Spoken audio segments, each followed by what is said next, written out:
in whatever this board does, one can go look at those things. Thank you for your discretion. Thank you. And thank you all for speaking. We have finished our public comments. I want to thank everyone who has spoken or who's just sat and listened. If you've got some really good ideas, we're, of course, all ears, and you can put those in writing and let us know. If the staff could come back up to the microphones, this is an opportunity for board members, if they have any additional questions or guidance that they'd like to offer. And Tom, you're going to be on the hook to make a comment as well if you so wish. Steve? Okay, very good. Today, as with many of these complex, multi-county, multi-water source issues, environmental issues, public, social, economic issues, coming before the board, there are a lot of expectations we heard today about what our authority is and what's the state's unmet obligation and these things. And when I hear the confusion from everyone about exactly what was done, what our authority is and everything, I think it's helpful, and just as one board member, the best we can to manage expectations of what the State Water Board can do and what the state is capable of doing in terms of this process, notwithstanding statements, signatures that were signed, before our time. So, looking at what are our alternatives moving forward and what you heard, I don't have a lot of specific questions. There's a tension there. There's an expectation about rapid action, and yet the commitments and processes underway, whether at the Salton Sea Authority or at the Resources Agency, I'm not seeing the pace of those activities meeting the expectations of what many of the speakers we heard today, including the IID. In terms of moving forward, what are some of your thoughts in terms of a process and, in our communications with our partner agencies at the state level? What are some recommendations we have in terms of a process moving forward, and who takes the lead on moving the state's obligation forward? Actually, before you answer that, or at least attempt to, let me also jump on board and say I definitely concur with Board Member Moore's concern about managing expectations. And I think a key to that is understanding our own resources and our own limitations and our own obligations and requirements to a lot of parties doing under a lot of different issues, drought being just one of them. So I think asking staff to right now try to project options for moving forward might be a little bit premature, at least for me, to be able to fully appreciate and analyze those options without an understanding of what the available resources are and the constraints that are associated with them, as well as the priorities that have to be met by all these resources. So, and I don't know that, Tom or Karen, you're prepared to go into that issue today. It's probably not something that we can discuss, actually in a day. But I would say, as part of developing options for the board, in considering the request from IAD and in determining the path forward, one of the things that I need to fully understand are what are our resources, what are the limitations and priorities that we have to balance with those limited resources. Do you want to go ahead and pile on? Sure. Sure. Might as well get it all out at once.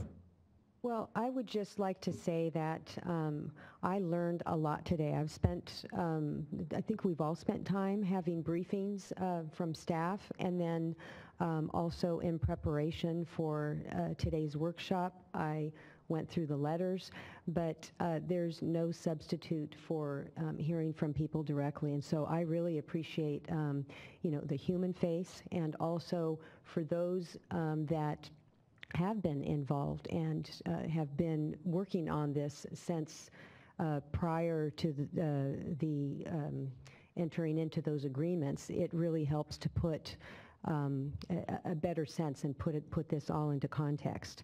So even though I feel like I've learned a lot, I think that there's a lot more that I don't know. And so I would like to spend the time. I agree we should manage expectations. I also think that spending so much time on drought and other high priority issues, that we have our own limitations. But I would like to better understand what our options are, and also better understand the authorities that our sister agencies have. We heard from resources. We didn't hear from the Air Resources Board. I saw Barry Wallerstein here earlier. I'm a little curious on, the role of not just the Imperial air pollution control district, but other air pollution control districts. So there's a lot of opportunities for collaboration, not just on the economic issues, the restoration issues, the impact for waterfowl, but also in particular the air quality and the public health impacts.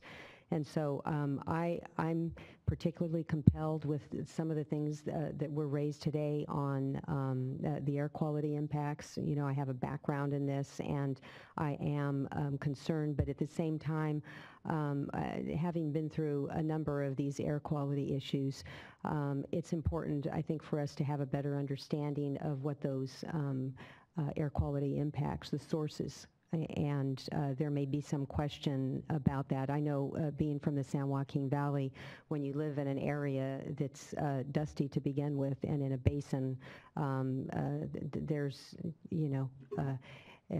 a number of sources that when you put them all together can have a significant impact. And so it's easy to point the finger. Not saying that nothing should be done, but I just feel that we need to get a better handle on those issues.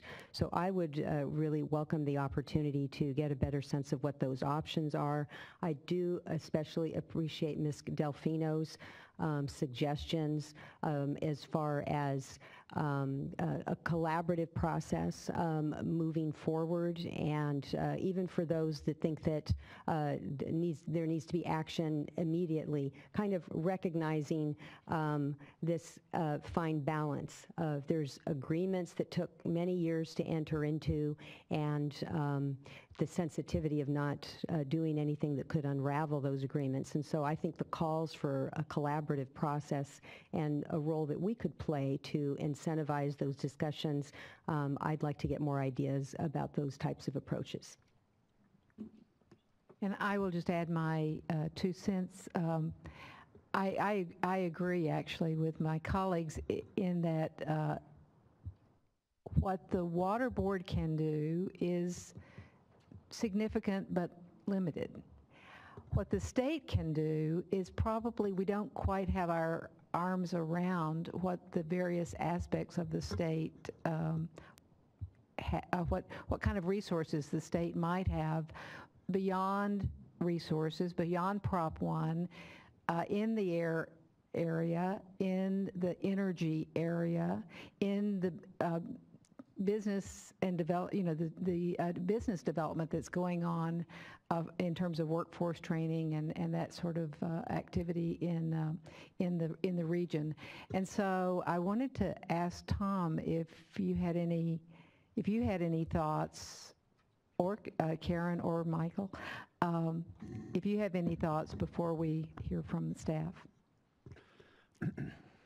Well, it certainly is disappointing, I guess I'll use the word disappointing, that after all these years, there is still no plan in place for a sustainable future for the Salton Sea. obviously there have been plans that have been put together, but there are none that all the communities have rallied around and agreed is the approach that needs to be done. And so when you mention Kim Delfino's suggestion, it also echoes the suggestion that IID made when they first brought this to the Water Board, and that is that someone in state government should be convening some sort of collaborative process over the next 6 months to see whether or not it is possible to bring people together for some sort of collaborative agreement. As we've heard over and over again, the problem's been studied to death. It's a problem that is very amenable to complicated and expensive solutions. And the question in my mind is there a less complicated and less expensive set of alternatives that people can agree to as a way to move forward? There are obviously going to be air issues that need to be dealt with. There's a resource there that needs to be I'll use the word exploited. That is, there is water that's of usable quality in a water-short area, and an area that's very critically low in habitat values.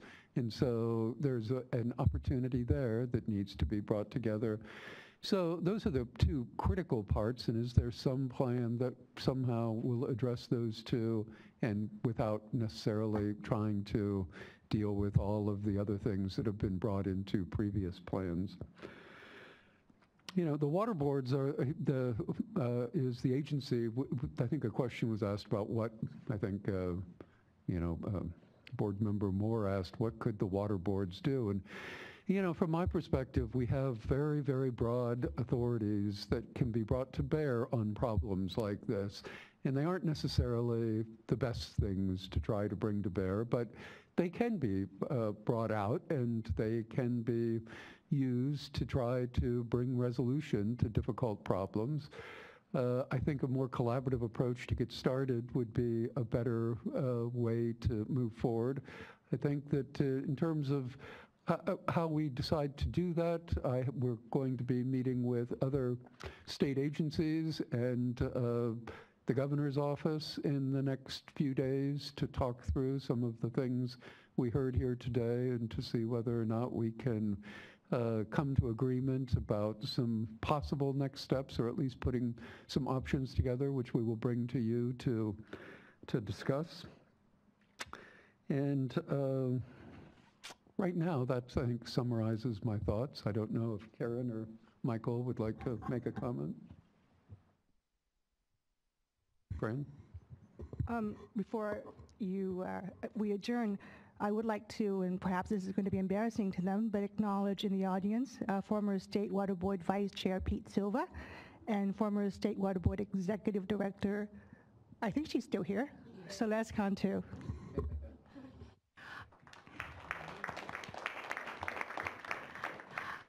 I, for one, do volunteer to staff and to Tom and senior staff that I live in Southern California. I live in Los Angeles County, and it's not that far for me to get over to the Salton Sea area. So I will be pleased to work with staff and possibly take some of the burden off of you having to actually go all the time to various and sundry things, should that be the direction in which the state chooses to go. So I just want to make that clear that I am available.